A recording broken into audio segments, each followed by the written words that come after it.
O Flamengo é sem dúvidas um dos maiores times do Brasil, mas você sabe como que ele fez pra chegar nesse topo? Se você não sabe, eu também não, por isso a gente vai ver esse vídeo aqui do Vitorando. Flamengo, do inferno ao céu. Será que as coisas foram tão baixas assim pra ter essa distância de céu e inferno? Mas antes desse vídeo continuar, eu queria perguntar pra vocês se vocês preferem a iluminação desse jeito que tá aqui, ou dessa forma, que ela fica uma iluminação mais difusa. Eu tô fazendo essa pergunta porque, né, ainda tô me acostumando com a gravação de vídeo aqui nesse novo cenário. E tá meio complicado. Em 2013, o presidente Bandeira de Mello assumiu o clube com uma dívida de 741 milhões de reais. Ele não tem dinheiro pra pagar nem o... Pelo amor de Deus, vai contratar um dos melhores centroavantes do Brasil atualmente, com que dinheiro? Então venda lá, Gávea, qualquer coisa, aí vem aí com 50 milhões, aí a gente vende. Em 2015, a chegada de um grande reforço, Paulo Guerreiro, já era um indício de que uma parcela do dinheiro começava a ser direcionada para contratações de peso. O que está acontecendo aqui no Flamengo é exatamente o seguinte: acabou o dinheiro. Não tem dinheiro. Eu quero agradecer, galera, a nação rubro-negra. Essa contratação eu acho que foi aqui mais nos dias de trabalho. Sabe por quê? O Flamengo está com a diretoria que está sendo arrumado o Flamengo. Se arrumar o Flamengo, acabou o futebol brasileiro. Também acho isso. O cara tava prevendo. Como o Flamengo estranhamente saiu do clube mais endividado do Brasil para o mais rico da América em tão pouco tempo. Cada dia que passa, o Flamengo fica mais rico. Isso desconfia e assusta algumas pessoas. Recentemente, o Flamengo anunciou as contratações de Jorginho, Samulino, Saul. Já foi o terceiro melhor jogador do mundo e o melhor jogador da Europa em 2021. Saul, Carrascal, Samuel Lino por 22 milhões de euros, mais de 100 milhões de reais, o mais caro da história do clube. E por Só não é o mais caro do Brasil, né? Porque o mais caro do Brasil é o Tigrinho. aí vai. Mas para algumas pessoas isso levanta suspeitas, dizendo que a conta não fecha. Mas há alguns anos atrás, o Flamengo estava quebrado. Em 2011, Ronaldinho dormia em beliche, dava entrevista em cadeira de bar, jogadores sendo carregados em carrinho de mão porque não tinha maca. E hoje, um time que possui um elenco multimilionário, que tem a maior folha salarial do país, pagando 40 milhões por mês só de salário. O Flamengo saiu do clube mais endividado do país com uma dívida de 700 milhões de reais. E 700 milhões hoje em dia é troco de bala, né? Inclusive, eu acho que vocês devem saber. Tipo assim, a maioria dos clubes brasileiros, a maioria tem dívidas enormes. Parada de 1 bilhão pra lá, tá ligado? A diferença das dívidas dos outros clubes brasileiros pra do Corinthians é que a do Corinthians, ela tem uma taxa, né? Uma taxa de validade muito baixa. Então, o Corinthians, nos próximos anos, pode se lascar feio, tá ligado? Em 2013, a caminho de regime falimentar, ou seja, a caminho da falência, até se tornar o clube que mais gera receita na América, chegando a quase 2 bilhões de faturamento anual. Mas o que tem por trás de tudo isso? Que reviravolta estranha é essa, de repente? De onde vem tanto dinheiro? Me diga, Vitorando. Muito comum sempre que o Flamengo anuncia essas contratações gigantescas aí, você vê alguém falando na rua ou comentando na internet, alguém falando, mano, isso é lavagem de dinheiro. Se você investigar bem o Flamengo, você acha caroço nesse ângulo. Descobre muita sujeira por trás. Muita gente acha que é igual você que tá assistindo, mano. Você tá cheio de sujeira por trás. Que isso, cara? Vamos... Seu cu, tô limpinho, porra. Vou limpar essa sujeira aí, meu pai.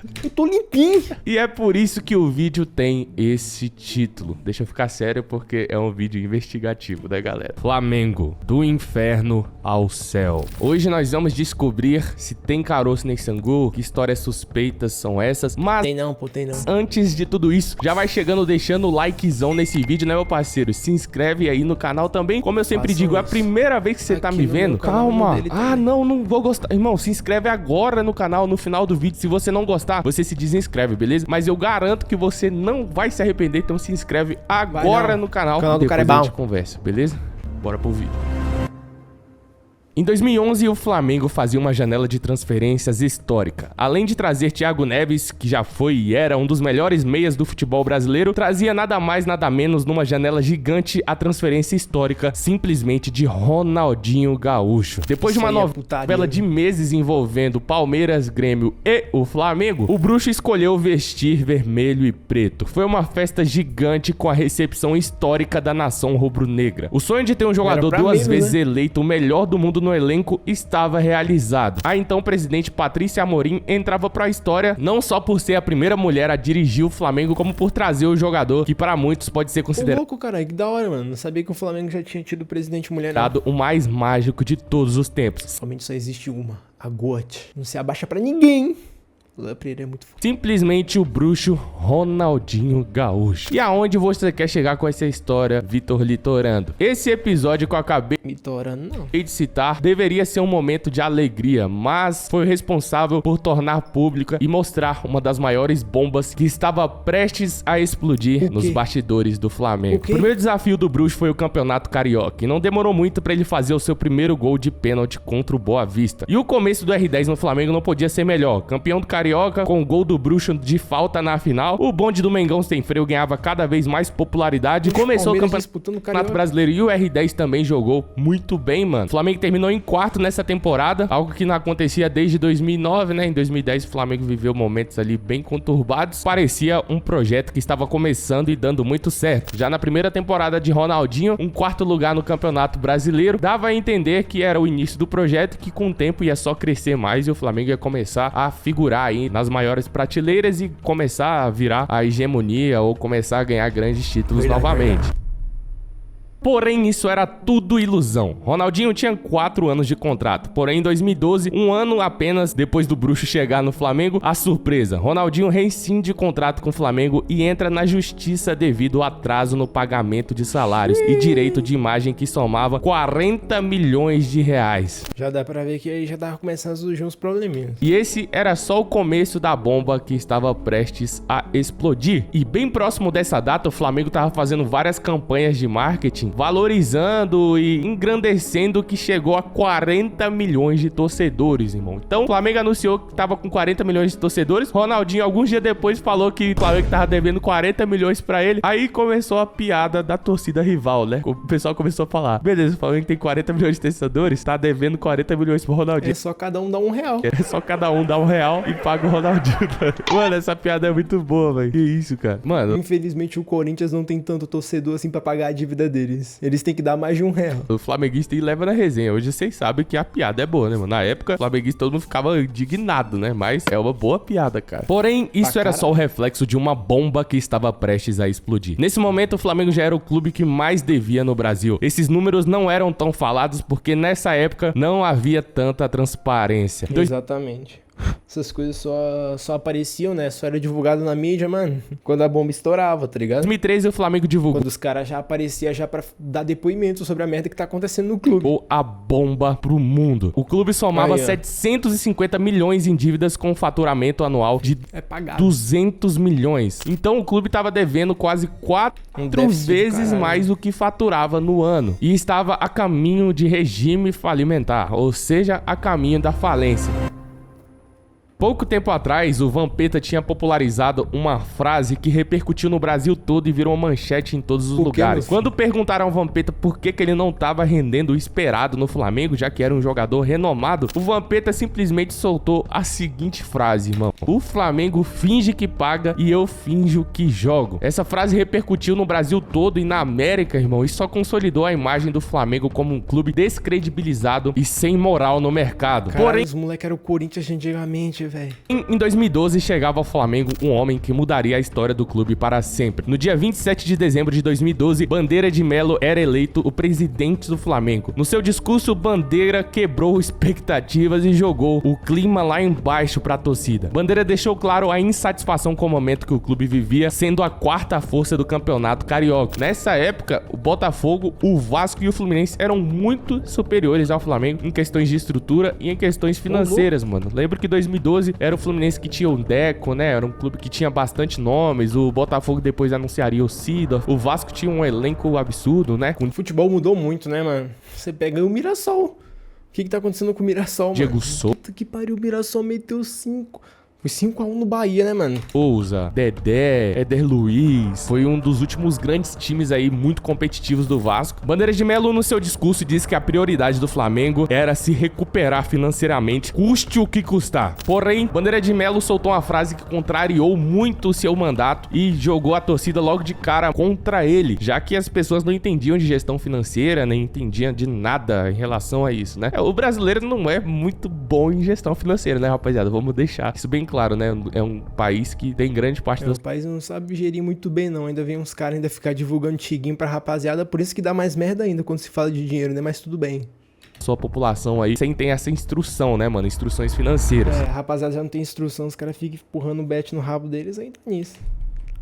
Bandeira de Melo deixou bem claro uma polêmica. Não tenham expectativas de títulos. A minha prioridade é reestruturar o Flamengo e depois disso dar-se início ao plano Bandeira de Melo. Logo de começo não foi fácil. Começaram as primeiras críticas da torcida. O clube não trouxe nenhum grande nome na janela de transferências e ainda mandou embora as estrelas do time, Wagner Love, Ibson e Liedson, que tinham altos salários. O time... Esse é um tipo de coisa que, enquanto tá acontecendo, né, as pessoas tendem a falar, pô, cara burro do caralho, mano, tá fazendo merda. Mas, tipo assim, a gente vendo por cima agora já dava pra ver que o cara tava realmente com um plano em mente. Eu não sei se foi ele que salvou o Flamengo, espero que tenha sido ele, senão eu vou estar falando muita merda aqui. O time terminou o Brasileirão em 11º lugar. Não jogou a Libertadores porque não se classificou. Foi eliminado nas oitavas de final pelo Atlético Paranaense na Copa Sul-Americana. Porém, algo que ninguém esperava, nem mesmo a diretoria, aconteceu, cara. Em 2013, o Flamengo, sem um time badalado, conseguiu na raça ser campeão da Copa do Brasil, irmão. Liderado por Elias, Hernani Brocador, Paulinho, o Flamengo foi campeão naquele ano, eliminando o time mais forte no Brasil no momento, que era o Cruzeiro. Quem não lembra daquele golaço do Everton Ribeiro ali no jogo de ida da Copa do Brasil, né, irmão? Que ele pega o Luiz Antônio, dá um chapéu e dá uma bomba lá no canto do Felipe sem chance pro goleiro. Foi um dos gols mais lindos aí do campeonato da Copa do Brasil e do futebol brasileiro na época, né, mano? O Flamengo conseguiu eliminar o Cruzeiro naquela ocasião no jogo da volta e acabou sendo campeão naquele ano no primeiro mandato do Bandeira de Melo. Isso não era pra acontecer, rapaziada, entre aspas, não tava nos planos da diretoria ser campeão de nada, mas se aconteceu foi uma bênção e isso deu uma aliviada ali. Se hoje o Flamengo consegue estar nessa fase, muito se deve a esse título de 2013, porque esse título deu uma aliviada na pressão, a torcida falou, não... Sim. Porque o cara já tava falando, tipo, mano, o plano agora não vai ser ganhar título. E mesmo assim, os caras ganharam título, então, porra, os caras já tava reestruturando o clube e ganhando título. Ah, tá bom demais. É uma Copa do Brasil, o time tá andando, o Flamengo vai se recuperar. Isso deu uma aliviada no Bandeira de Melo. Tipo assim, a galera falou, vamos esperar o que esse velho vai fazer aí. Mas mal sabia a torcida que esse título não representava que estava perto dos anos de glória. Pelo contrário, o Flamengo viveria um dos períodos mais difíceis da sua história recente. Nessa época, só quem era raiz mesmo era Flamengo. De resto, mano, ninguém queria ser Flamengo. Tipo, não tinha modinha de ser torcedor do Flamengo, né? Inclusive os torcedores flamenguistas aí, raiz, fica com raiva de quem começa a torcer de agora, porque, pô, pelo amor de Deus, né, irmão? Nas janelas próximas ali, àquela época, o Flamengo traz o Everton, traz o Alec Gol, traz o Lucas Mugni e Márcio Araújo, meu amigo. Flamengo com a janela nada comparado às janelas de hoje em dia, né? Mas em 2014 o Flamengo terminou o Brasileirão em 10º lugar, não disputou a Libertadores e na Copa do Brasil foi eliminado nas semifinais pelo Atlético Mineiro, tomando a virada histórica, e na Copa Sul-Americana foi eliminada na fase de oitava de final pelo Atlético Paranaense. Nesse exato momento começou uma pressão absurda no Bandeira de Melo e a torcida já pedindo, tira esse velho daí, tira esse velho, o negócio dele é banco, ele não sabe de futebol não. Mas o faturamento do Flamengo começou a aumentar e as dívidas a diminuírem. O Flamengo termina o ano com a dívida de 600 milhões e um faturamento 347 milhões. Então o Flamengo reduziu 100 milhões da dívida e ainda aumentou 100 milhões de faturamento. E nesse momento o Flamengo começa a fazer algumas contratações que antes pareciam impossíveis e chamava a atenção do futebol nacional. Em 2015, o Flamengo simplesmente contrata o jogador que havia acabado de ser campeão mundial pelo Corinthians. Sendo ídolo do clube, Paolo Guerreiro chegava ao Flamengo como principal nome para a temporada. Junto com ele na janela daquele ano veio Ederson, Alan Patrick e Armeiro. O Flamengo terminou o Brasileirão em 12º lugar. Ô, louco, mas o Patrick, ele tem uma carinha de velho, hein, mano. Cê é louco, o Patrick tá jogando com uns 48 anos de idade, o pobre coitado só realmente foi favorecito na skin. A Libertadores não disputou mais uma vez e na Copa do Brasil foi eliminado nas quartas de final pelo Vasco, o maior rival do Flamengo historicamente, né, mano? E a pressão ao Bandeira de Melo aumentava até mesmo dentro do Flamengo. Algumas pessoas da diretoria dizendo, pô, o Flamengo tá sendo campeão de balanço, mas a gente não quer ser campeão de balanço, a gente quer ganhar título. Porém, o Bandeira de Melo continuava firme no seu modelo de administração. O Flamengo encerrava aquele ano de 2015 com cerca de 500 milhões em dívidas, já reduzindo 200 milhões da dívida inicial e aumentou seu faturamento para 354 milhões. 2016. Naquele ano, um grande ídolo chegava ao Flamengo e era recepcionado com grande festa. O Flamengo simplesmente trazia Diego Ribas, com grande carreira no futebol europeu, que se tornou um dos símbolos dessa mudança de patamar no projeto. Então, assim, o cara que trouxe o marco de que o Flamengo estava mudando muito financeiramente foi a contratação do Diego Ribas. Apesar de que o Guerreiro foi uma grande contratação, o Diego Ribas era um cara que estava vindo de fora, estava vindo da Europa e começou a mudar a imagem do Flamengo e falou, pô, esse cara viu alguma coisa, o Flamengo tá ganhando credibilidade de novo no mercado. Diego Ribas, das promessas aí do futebol brasileiro, né, na década de 2000 aí, jogou com o Robinho, fez carreira na Europa e tá voltando pro Brasil com uma idade até boa. O projeto do Flamengo parece que tá crescendo. Naquela janela o Flamengo trouxe Hever, Rafael Vaz e o mais lindo de todos, Rodilindo. Mas dentro de campo, naquele ano o Flamengo mais uma vez não disputou a Libertadores. Cê é louco, o Rodinei tava há tempo no Flamengo, hein, viado? Mas o Rodinei saiu quanto tempo depois do tal do Flamengo de 2019? Eu não lembro quando que o Rodinei saiu do Flamengo, tá ligado? Não sei nem do jogador do meu time, imagina do Flamengo. A Copa do Brasil foi eliminado nas oitavas de final pelo Fortaleza e na Copa Sul-Americana eliminado nas quartas de final pelo Palestino do Chile. No Brasileirão, o Flamengo conseguiu um feito que não acontecia há muito tempo. Terminou em terceiro lugar, algo que não acontecia há pelo menos 7 anos. O Flamengo terminou 2016 com a dívida em 420 milhões e um faturamento aproximadamente de 510 milhões. Pela primeira vez em muito tempo, o Flamengo encerrava uma temporada com um faturamento maior do que a sua dívida, entrando mais dinheiro do que saindo. E com isso, Bandeira de Melo sempre procurando novas formas de receita. Toda essa recuperação que o Flamengo teve financeiramente em 3 anos foi absurda e só foi possível devido à gestão e principalmente pelo maior patrimônio que o Flamengo tem como clube, a sua torcida. O Flamengo teve recorde de bilheteria e sempre foi o clube que mais recebeu com direitos de transmissão, justamente pela enorme audiência que o Flamengo traz nas transmissões. Aí é algo que... Inclusive, essa é uma parada que acontece que a rapaziada joga muito. Tipo, mano, mas a Globo também fica puxando muito saco do Flamengo, tá ligado? Eu sei que eles tinham que ser imparcial, mas, mano, se um bagulho dá certo, te traz lucro, você não vai procurar dar mais atenção pra isso, tá ligado? Tipo, mano, os caras são muito clubistas. Mano, eu não acho errado não, velho. Pode me tacar o pau aí à vontade.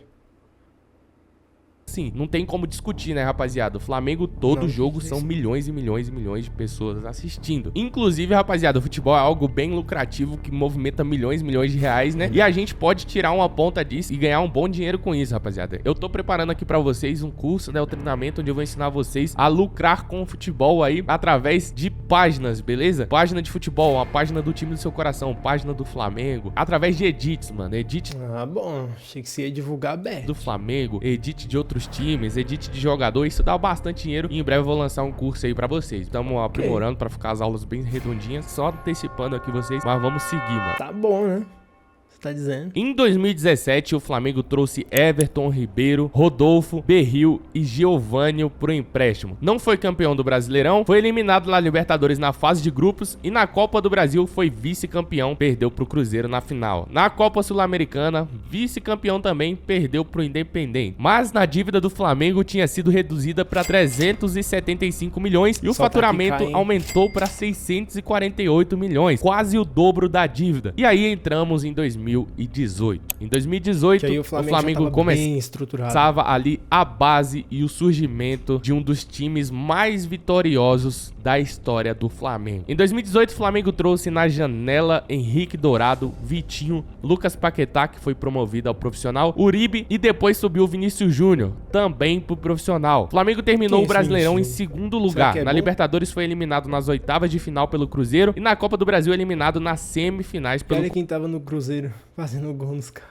Corinthians. Porém, o Flamengo terminou aquele ano com um faturamento em 700 milhões e ainda teve a venda, obviamente, futuramente ali, do Vini Malvadeza, que entraria muita grana pros cofres do Flamengo. 164 milhões de reais foi o que o Real Madrid pagou pelo Vini Malvadeza. Com essa venda, o Flamengo fecha ali em 2018 quase 1 bilhão de faturamento, né, mano? O Flamengo começou a investir muito na base e no mesmo ano, Rodolfo Landim assumiu o cargo de presidente do Flamengo. Bandeira de Melo saiu e o Landim chegou, mas já com um caixa reestruturado, dava início à era mais vitoriosa da história do Flamengo.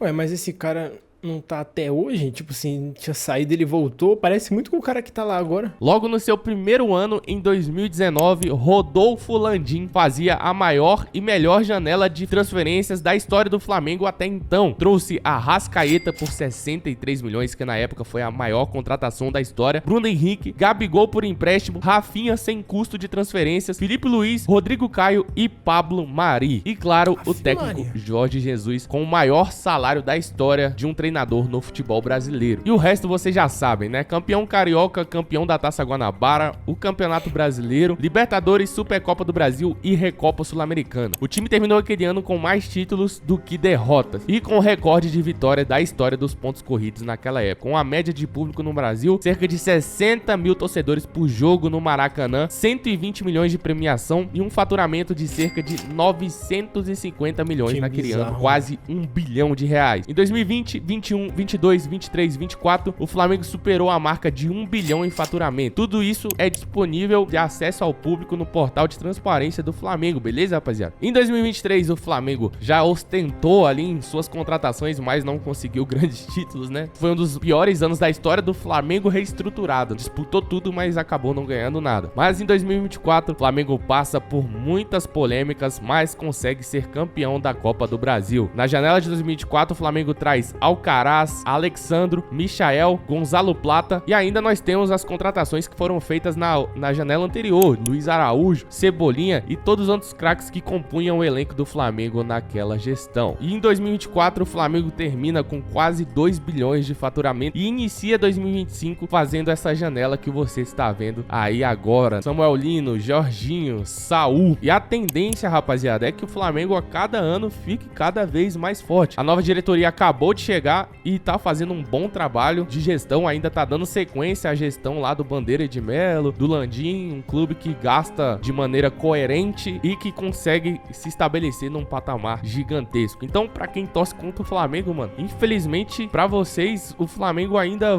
tem a tendência de só crescer. E, mano, não deve se torcer contra o Flamengo, não, cara. Tipo assim, a não ser que seja rival, não deve torcer contra time nenhum. Tipo assim, obviamente, né? Que nem eu falei, se for rival, tem que torcer, mas, tipo assim, torce pelo sucesso, pelo menos, tá ligado? Porque isso aí melhora o nosso futebol. Então, mano, todo sucesso pro Flamengo. Espero que eles continuem fazendo mais ótimas contratações. Se você quer criar Eu espero que o meu Palmeiras também façam ótimas contratações pra gente ver o nosso futebol ficando cada vez melhor. E esse é o que importa, na verdade. Um app, mas não faz ideia de como programar ou por onde começar? Conheça a Base 40. Mas tudo isso é possível e deve ser agradecido ao presidente Bandeira de Melo, que mudou a história do clube e a mentalidade do clube para um clube de gestão, para um clube que age da maneira que deve agir. Um clube que age com transparência e tendo uma gestão profissional. O Flamengo acaba de meter uma goleada histórica no Vitória e faz uma campanha absurda, superando até os números de 2019 com Jorge Jesus. O técnico Felipe Luiz conseguiu montar um elenco extremamente competitivo e que hoje é favorito na América do Sul, na Copa Libertadores e favorito no Brasileirão. Mas vamos ver o que vai dar, né, rapaziada? O futebol é jogado, o dinheiro não entra em campo, é jogo a jogo, né, irmão? Conclusão. De onde vem o estranho e suspeito dinheiro do Flamengo? Vem de uma ótima gestão, de um clube que tem um patrimônio inigualável, que é a sua torcida gigantesca que movimenta bilhões de reais, e um clube que é credibilizado no mercado com um faturamento para muitos clubes inalcançável. Então não tem nada de suspeito aí, nada de estranho no faturamento do Flamengo. Inclusive acaba de fechar o maior patrocínio da história aí, simplesmente absurdo. Essa foi a retrospectiva aí da história do Flamengo. Espero que você tenha gostado, torcedor flamenguista. Adorei. Você que não é flamenguista e gosta de consumir conteúdo de qualidade, entender mais sobre o futebol nacional. Outro clube que tem um patamar pra chegar ao que o Flamengo chegou, rapaziada, é o Corinthians, né, mano? O maior patrimônio que um clube pode ter é a sua torcida. Se o clube tem uma torcida gigantesca e consegue administrar isso, gerando forma de receitas e sem fazer aquela, você sabe, né, no clube, o clube tem a tendência a crescer muito, irmão. Então o Corinthians tem patamar pra chegar perto do Flamengo aí, pra alcançar o Flamengo. São Paulo tem uma enorme torcida, era um clube que tinha uma gestão absurda. O Vasco também tem uma torcida gigantesca. O Palmeiras também tem. Então o futebol brasileiro... O Palmeiras tá bem. Desde aí eu acho que o que mais pode sair dessa zona é Com certeza o São Paulo. Tem muito a crescer com essa crescente do Flamengo. Isso é bom pra todos os clubes, porque isso traz mais profissionalismo, né, mano, pras outras gestões. Se Exatamente. o clube se destaca muito, os outros falam, pô, por que a gente não consegue se a gente tem tal torcida? Aí começa a vazar uns escândalos, aí o clube começa a crescer. Então, quando um clube como o Flamengo começa a crescer assim no Brasil, é muito bom pra liga, cara. Infelizmente, no Brasil, a gente não tem essa mentalidade. Lá nos Estados Unidos, eles fazem muito isso. Tipo, pô, clubes todos dos Estados Unidos se reuniram pra trazer o Messi por Inter Miami, porque isso era bom pra liga. O crescimento do Flamengo, o crescimento do Palmeiras, isso é bom pra liga. Mas espero que você tenha gostado. Se inscreve aí no canal do Vitorando, deixa o seu like, meu parceiro. Espero no próximo vídeo aqui, beleza? Até a próxima, valeu, fui, tchau. Tamo junto! Que vídeo maravilhoso! E que nem o Vitorano aqui, né, falou, e eu vou acrescentar um pouquinho, realmente é muito importante a gente torcer pra liga no geral, rapaziada. Que nem eu falei pra vocês, é totalmente normal a gente, tipo assim, ficar cutucando, né, falando, pô, tomara que o meu rival se foda, tomara que o Corinthians entre na falência. Mas tirando esse lado, pô, eu acho que no geral a gente deveria realmente torcer e ficar muito feliz quando times fazem contratações desse nível, tá ligado? E tipo assim, ver jogadores... Isso se aplica mais pra esse ano, né? Porque ano que vem vai ter Copa, então pra alguns jogadores vale mais a pena vir pro Brasil do que ficar em um time pequeno lá de fora, tá ligado? Eu não tô dizendo que o Girona é pequeno, longe disso, mas tipo assim... Faz muito mais sentido pro Lino, né? Pensando em Copa do Mundo, vir pro Flamengo, né? Que é um time muito bom e que tem muita visibilidade, né? Sempre tem jogador do Flamengo indo pra seleção brasileira. Então, nesse caso, pro Lino, vale muito mais a pena ele voltar pro Brasil do que ficar lá no Girona. E dito e feito, o cara foi convocado. Então, eu realmente queria só realçar essa mensagem, que é muito importante. Torçam pra liga. Torçam para os times fazerem boas contratações, terem boas administrações. Tem que dar aquela alfinetada mesmo nos rivais, mas nesse ponto a gente realmente tem que torcer pra tudo melhorar. Se você tiver gostado desse vídeo, clica nesse que tá aparecendo na tela que eu tenho certeza que vocês vão gostar. E no mais, é o de sempre. Tchau!